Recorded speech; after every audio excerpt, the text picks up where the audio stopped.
And in Live on Live this Tuesday, I'm joined by James Gillespie, who's the chairman of US Republicans Overseas here in France, to talk about what seems like Donald Trump's impending candidacy for the US presidency. You're very welcome to the program, James. Thank you very much for having me. Now, we're looking at this. This, of course, is after Trump has swept 3 states in yesterday's primaries and has now driven his rival Marco Rubio out of the race for the White House. However, the New York billionaire's loss in the crucial state of Ohio has wrought more chaos in the grand old party that is now seemingly deeply fractured by his candidacy. Would you agree with that? I think that in every year where there is a contested primary race, which is to say pretty much every year where there is not a sitting president or a vice president who is going to be taking the nomination easily. It's always tempting for the press and opposing parties to look at the divisions in the party and focus on those.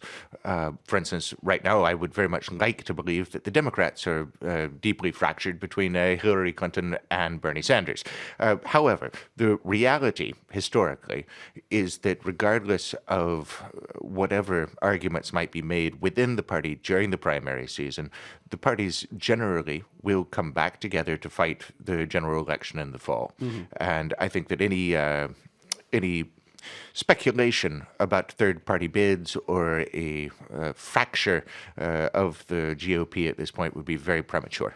Well, let's look exactly at what has happened over the last 24 hours. I mean, Trump has won Florida, Illinois, and North Carolina, and that's, of course, bringing him closer to the 1,237 delegates that he needs to win the actual nomination to run for president.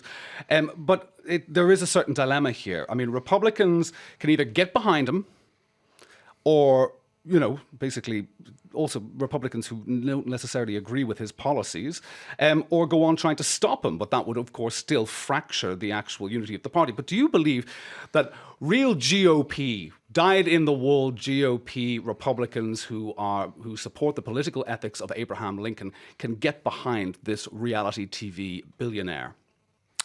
Well, let's remember Ronald Reagan. In 1980 as well. There were a great number of doubts cast in his direction at that point because part of his career had been in the movie business and so forth. And he went on to become one of the greatest presidents the United States has seen. So there's nothing that necessarily says having a prior career outside of politics is going to make one a less worthy candidate or a worse president.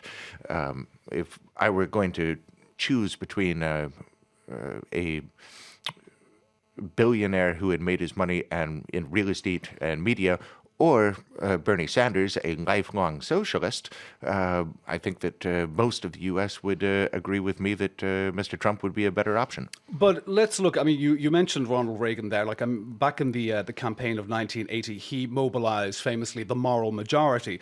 But now what Trump has done, he's mobilized the dumb majority. He is really reaching out to these people who he said, I love stupid people because they're loyal. They're like dogs. They're like pets to him.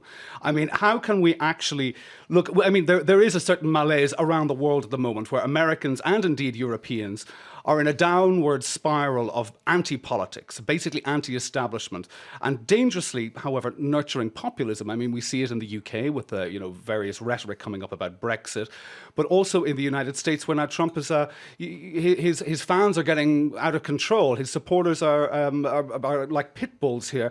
What do you think in general, whatever about the state of the campaign, but what has to be, in your opinion, done to rehabilitate politics in the eyes of the world in general? That's an excellent question.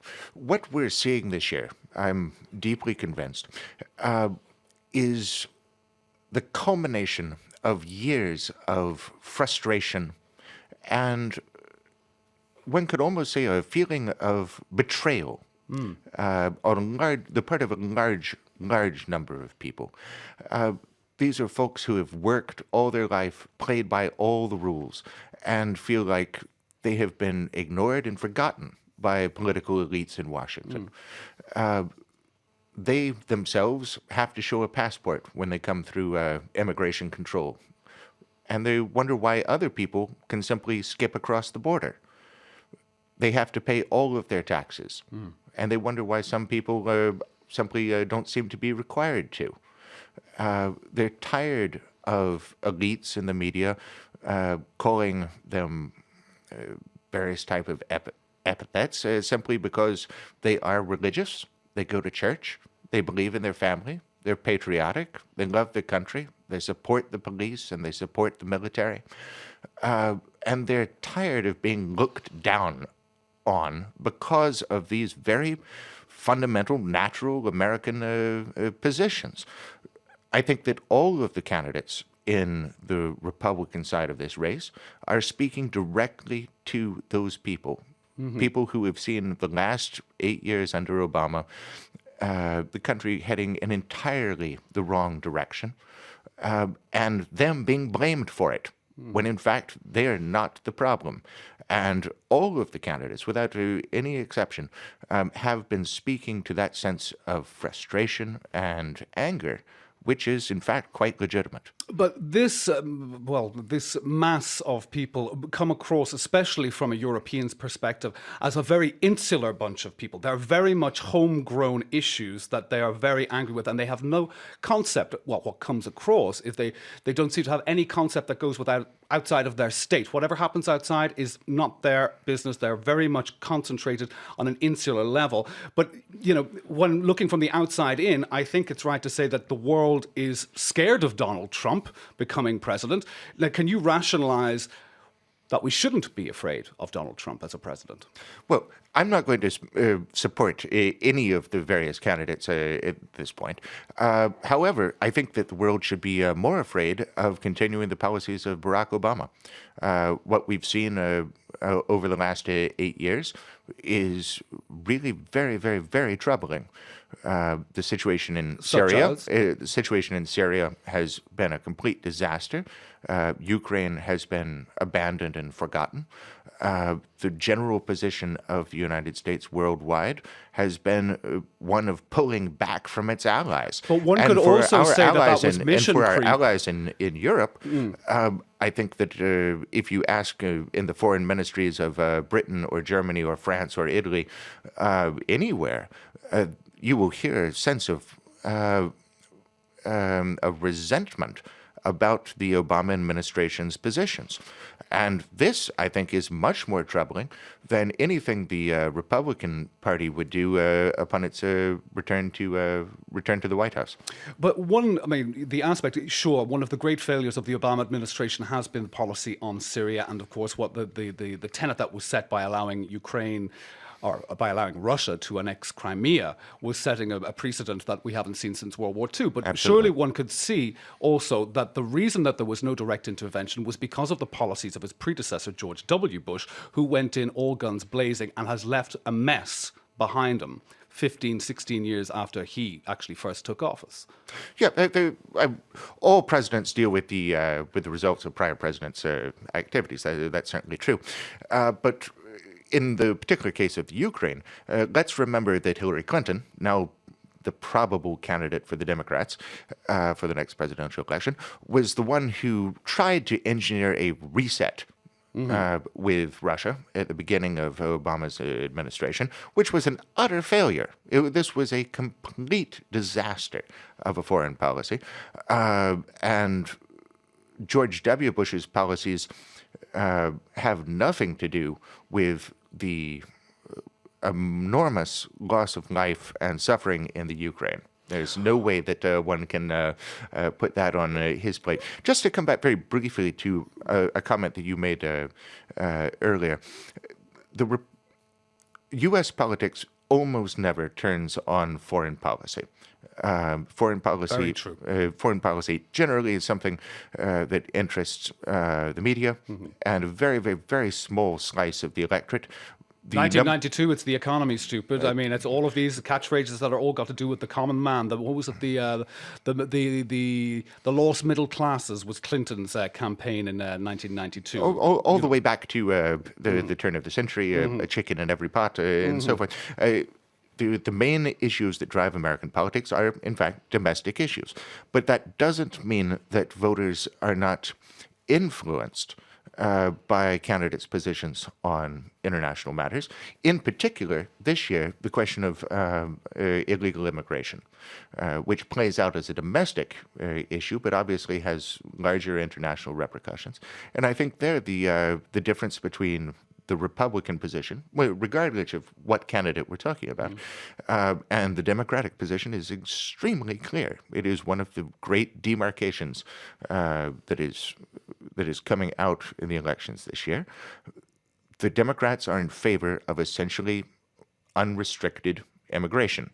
The Republicans are opposed to this. And this is a very, very clear difference.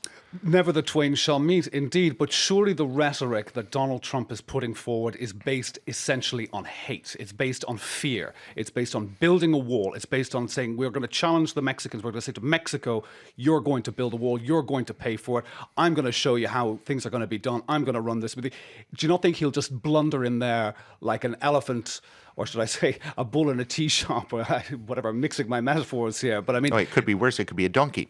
Well, there's definitely that. But I mean, this is a man who has no political experience, who has no foreign policy experience, and all he is doing is really ratcheting up the rhetoric of people who are disillusioned. That's fair enough, but in such a way that it becomes divisive and alienating for anybody who is not on his side. I don't believe that's true at all. I think that you can look at either side of the political spectrum and find language that is not terribly nuanced. Hillary Clinton and Bernie Sanders declaring that they're the enemy of finance and the enemy of the banks. The Black Lives Matter movement calling for the murder of policemen and so forth. Yeah, so there's a lot of heated rhetoric on both sides of the aisle. And if you're looking for nuance in stump speeches by any candidate on either side, that you're probably looking in the wrong place. However, I think I do want to take issue with the idea that the Republican platform is even moderately based on hate. That is incorrect. I'm saying Trump's platform is pretty much based on fear and fear of anything that is not. Well, fear is an interesting question, but the basic principle is that the Republican Party believes that countries have the right to control their borders. It is illegitimate to respond to anyone who simply wants to control immigration that the only possible reason for that position is racism or fear or hatred or so forth. There are no countries in the world that have ever ceded control of their borders and survived. Right? It is completely legitimate for a multitude of political and policy reasons to want to restrict immigration and to control a country's own borders. And however you want to express that feeling is going to be a question of a rhetorical strategy. But the basic underlying idea that illegal immigration is an issue in the United States and must be dealt with is absolutely legitimate and is a question that only the Republican Party has an answer to.